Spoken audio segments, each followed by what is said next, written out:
جی آغا رفیع اللہ صاحب.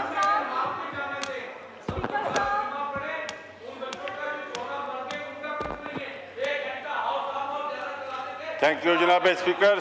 جناب اسپیکر، نثار تیری گلیوں کے اے وطن کے جہاں چلی ہے رسم کہ کوئی نہ سر اٹھا کے چلے. آج مجھے بہت افسوس کے ساتھ یہ کہنا پڑ رہا ہے کہ جو واقعہ ہوا ہے اس واقعے میں صرف یہ کیا جائے کہ جتنے بھی ہیلتھ منسٹر ہیں ان کو حلف دیں، ان کو کہیں کہ حلف دیں اس بات کا کہ یہ جو اے ڈی پیمز ہے اس کو جب جب ہٹانے کی کوشش کی ہے وہ کون لوگ ہیں جو سرگرم ہو جاتے ہیں اس کو ہٹانے سے روکتے ہیں. ایک دوسرا، اسی پمز میں ایک شخص 23 سال ایک پوسٹ پہ رہتا ہے، پھر اس کی فیملی کے 25-26 لوگ اور اس پمز کے ادارے میں آ کے فیملی کے لوگ اپوائنٹ کرتے ہیں. اس ادارے کو تباہ کیا گیا ہے. یہ کوئی ایک دن کا کام نہیں ہے، یہ کوئی 6 مہینے کا کام نہیں ہے.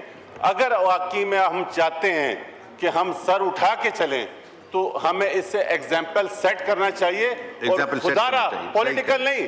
اس کو دیکھیں، ہمارے پاس مشینوں کی کمی نہیں ہے، ہمارے پاس غیرت، ایمان اور جرت کی کمی ہے. اگر ہم غیرت اور ایمان جرت کے ساتھ ان لوگوں کو ایگزامپل بنائیں جن لوگوں نے ہمیشہ اس ادارے میں صرف اس لیے آپ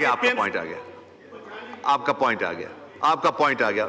مہرین صاحبہ بھی بول رہی ہیں. میں 1 منٹ کے لیے مہرین صاحبہ. بہت مہربانی آغا صاحب، آپ کی بہت شکریہ اسپیکر صاحب، آپ نے مجھے موقع دیا. 1 منٹ کے لیے سب سے پہلے تو میں ان ماؤں کے دکھوں کا مداوع اس طرح سے کرنا چاہتی ہوں کہ اللہ تعالیٰ ان کو صبر دے. اور یہ بہت ہی اندھوناک ایک واقعہ ہوا ہے، سانحہ ہوا ہے اس ملک کے لیے، جس کے لیے پاکستان میں رہنے والا ہر شخص، پارلیمنٹیرینز اور میڈیا نے بہت ہی اس ایشو کو سیریس لیا ہے اور لینا بھی چاہیے. اسپیکر صاحب، اب جب میں آپ سے بات کر رہی ہوں، اس وقت بھی نیشنل ہیلتھ سروس ریگولیشن کی ویب سائٹ پہ فیڈرل سیکرٹری غوری صاحب ابھی بھی فیڈرل سیکرٹری ہیں. وزیر اعظم صاحب نے ابھی تک ان کو جو سیک کیا تھا لیکن وہ آفیشیل ویب سائٹ پہ موجود ہیں. یہ سیریسنس ہے منسٹری کی.